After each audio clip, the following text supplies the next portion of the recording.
24 पर आप देख रहे हैं नॉन स्टॉप एट 9। मैं हूं मानव गुप्ता। दिन भर की खबरों का सिलसिला शुरू करें उससे पहले इस वक्त की बड़ी खबर। दीपिका पादुकोण गोवा से मुंबई पहुंच गई हैं। थोड़ी देर पहले उनकी तस्वीरें हमने आपको दिखाई थी गोवा एयरपोर्ट में घुसते हुए, और अब उनकी फ्लाइट मुंबई पहुंच चुकी है। आप जानते ही हैं एनसीबी ने यानी नारकोटिक्स कंट्रोल ब्यूरो ने ड्रग्स के केस में दीपिका को समन दिया है। उन्हें पहले कल पेश होना था, अब शायद शनिवार को समय दिया गया है उन्हें आने का और सवाल जवाब में शामिल होने का। तो दीपिका पादुकोण गोवा से मुंबई पहुंच गई हैं। पति रणवीर भी उनके साथ ही थे। इंद्रजीत और जानकारी दे रहे हैं। इंद्रजीत, क्या खबर है आपके पास?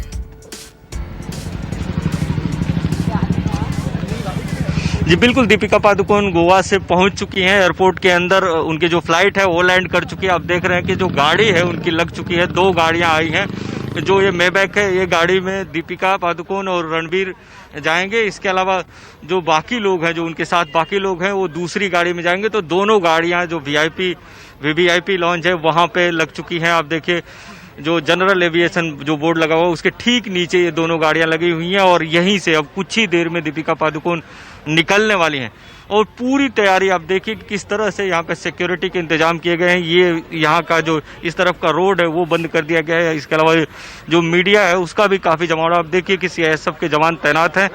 मुंबई पुलिस के भी लोग गए हुए हैं, और जो गाड़ी है वो लगी हुई है, और किसी भी पल वो यहाँ से निकलेंगी और जो अपने घर है वहाँ के लिए जाएंगी। और सबको इंतजार है कि दीपिका पादुकोण निकले, और इसी के लिए जो ये सुरक्षा व्यवस्था देख रहे हैं पूरी तरह से चाक चौबंद है। मुंबई पुलिस की भी गाड़ी लगी हुई है। मुंबई पुलिस के जवान स्क्वाड करेंगे, क्योंकि मीडिया का काफ़ी जमावड़ा है। इसके लिए मुंबई पुलिस स्क्वाड करके उनको उनके घर तक ले जाएगी। शुक्रिया इंद्रजीत इस जानकारी। जी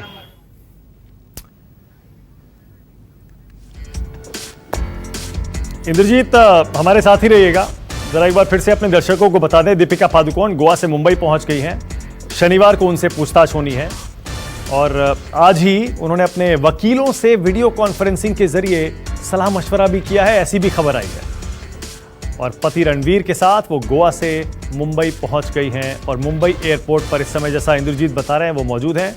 यहां से अपने घर के लिए रवाना होंगी। उन्होंने आज ही एनसीबी से ये दरखास्त की थी कि वो कल के बजाय शनिवार को आना चाहती हैं, और उनकी ये मांग एनसीबी ने मांग ली थी। अब सीधे आपको दीपिका के घर के बाहर मौजूद अपने संवाददाता संकेत पाठक के पास ले चलता हूं। संकेत, जरा बताइए क्या खबर है आपके पास, वहां क्या हो रहा है?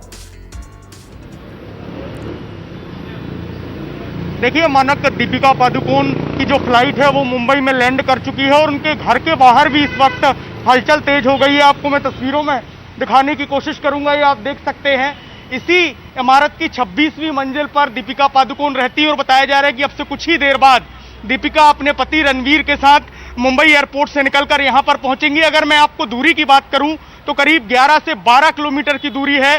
लगभग 20 मिनट का वक्त उनको यहां पर पहुंचने में लगेगा।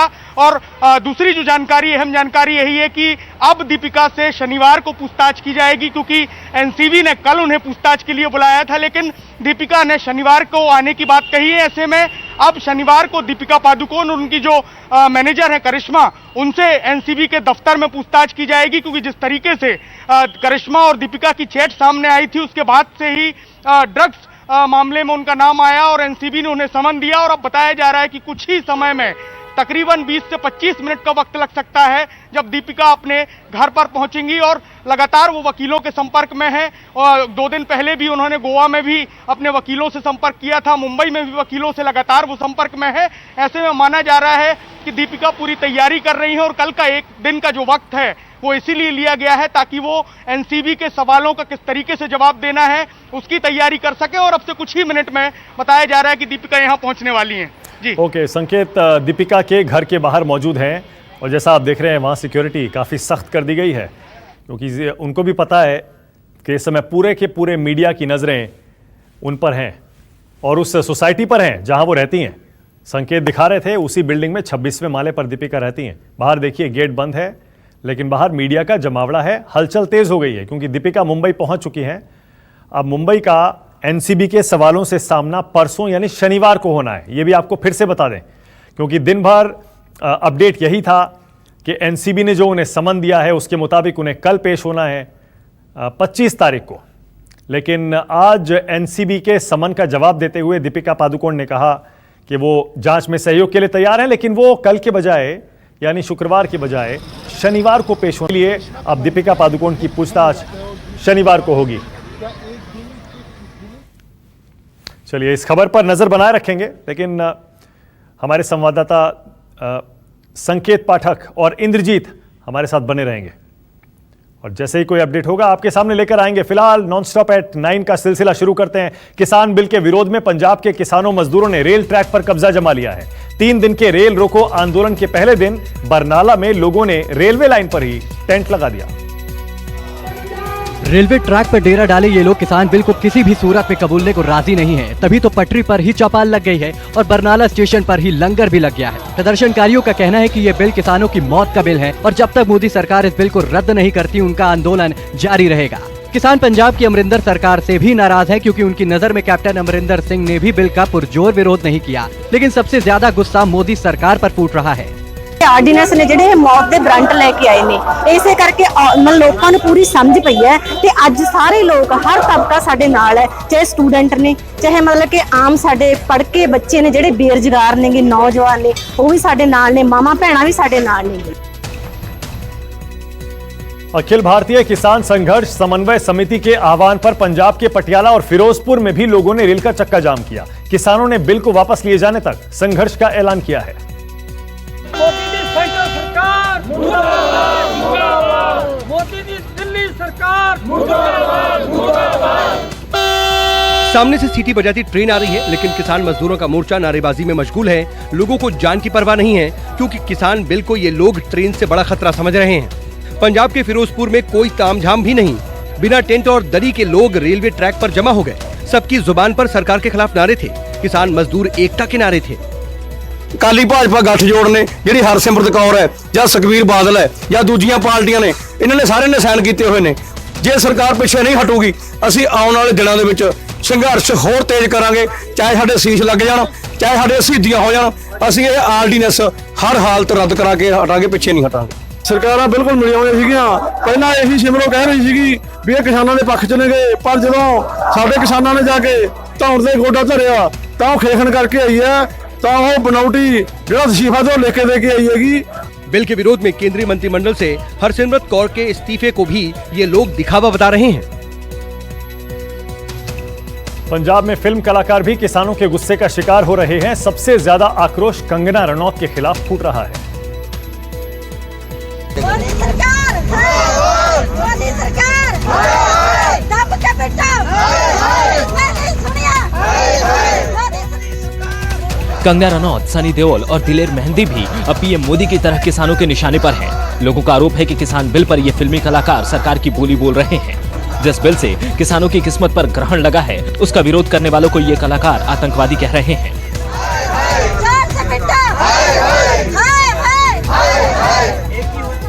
फिल्मी कलाकारों में सबसे ज्यादा गुस्सा कंगना रनौत पर निकला। लोगों का कहना था कि कंगना रनौत ने देश का पेट भरने वाले किसानों को आतंकी कहा है, तो वहीं सनी देओल किसानों के खिलाफ आए इस बिल पर खामोश है। प्रदर्शनकारियों ने सनी देओल को अपने इलाके में आने की चुनौती भी दे डाली।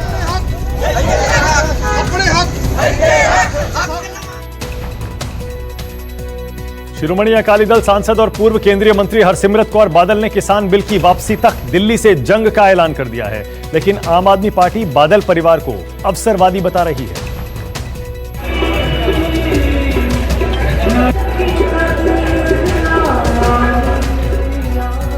केंद्रीय मंत्री की कुर्सी छोड़ने के बाद पंजाब में अपने उखड़े पांव जमाने पहुंची हरसिमरत कौर बादल ने तख्त श्री दमदमा साहिब में हाजिरी लगाई। पति सुखबीर बादल के साथ मत्था टेका और फिर किसान बिल के खिलाफ सीधी जंग का ऐलान कर दिया। हरसिमरत कौर ने कहा कि अब दिल्ली की ईंट से ईंट बजाने का वक्त आ गया है।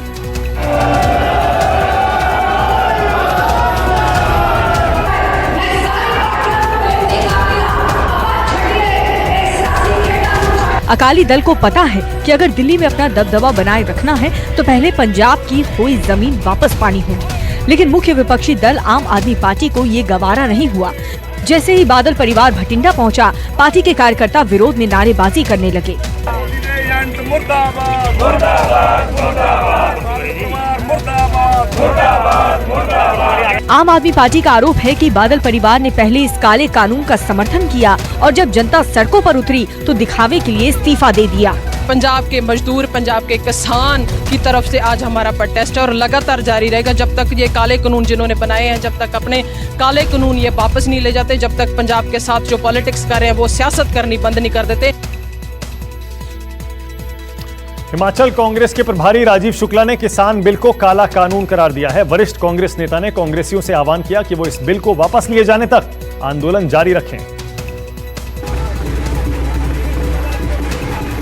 ढोल नगाड़ों की थाप और उत्साह से लबरेज कार्यकर्ताओं की नारेबाजी। शिमला में कुछ ऐसा हुआ। वरिष्ठ कांग्रेस नेता राजीव शुक्ला का स्वागत। हिमाचल प्रदेश का प्रभार मिलने के बाद पहली बार शिमला पहुंचे राजीव शुक्ला ने किसान बिल को काला कानून बताया। मोदी सरकार के खिलाफ हल्ला बोल दिया। मेरे ख्याल से किसानों के साथ बहुत बड़ी धोखाधड़ी है। इस देश का किसान बिल्कुल तबाह हो जाएगा। जिस तरह का बिल पास किया कि कहते हैं हम समर्थन मूल्य देंगे, लेकिन सिर्फ भाषण में है, कानून में तो लिखा नहीं है। अफसर तो कानून देखेंगे आगे, तो उसमें जब लिखा नहीं है तो न कोई समर्थन मूल्य मिलेगा, मंडी खत्म कर देंगे।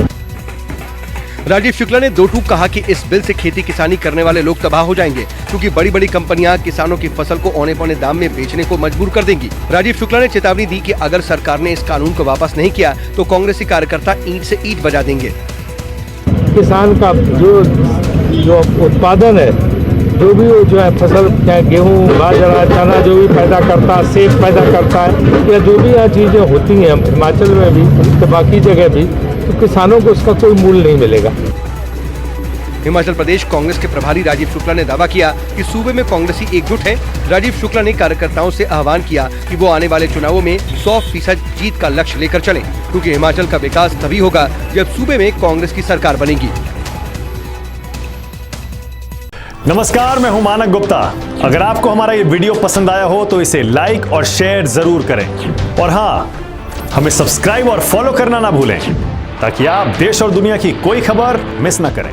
तो जुड़े रहिए हमारे साथ और देखते रहिए News 24।